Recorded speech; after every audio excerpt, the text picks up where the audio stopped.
ஆண்டவரே இந்த மாதிரி என்ற ஒரு சின்ன குறை என்ன செய்யுது இருக்குது, அல்லது பெரிய பலவீனம் இருக்குது, இதெல்லாம் நான் சரி செய்ய விரும்புகிறேன், இதெல்லாம் எனக்கே தெரியுது இது தப்புன்னு, ஆனால் இதை என்னால் நிச்சயம் முடியல, விட முடியலை. ஆனால் வெளியில் என்னைய பார்க்கும்போது இதை நான் செய்கிற ஆளாக யாருக்குமே என்ன செய்யாது, தெரியாது. ஆனால் என்னுடைய அந்தரங்கத்தில் நான் எப்படி இருக்கேன்னு எனக்கும் உங்களுக்கு தான் தெரியும்.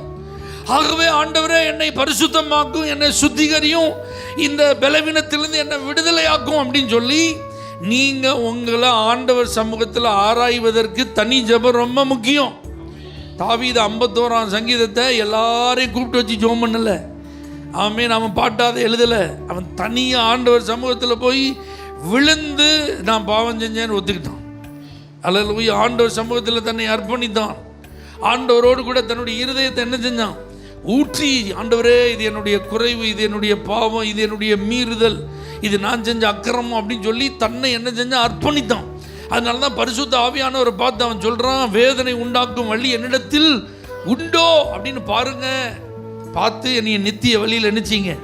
அப்போ தனியாக நீங்கள் போய் ஜெபம் பண்ணும்போது தான் உங்களை நீங்கள் பரிசுத்தம் பண்ணி கொள்வதற்கும் தேவனுக்கும் உங்களுக்கும் இருக்கிற அந்த இடைவெளி அது அதிகமாகாதபடிக்கு உங்களை அர்ப்பணிக்கிறதற்கும் அது உதவியாக இருக்கும்.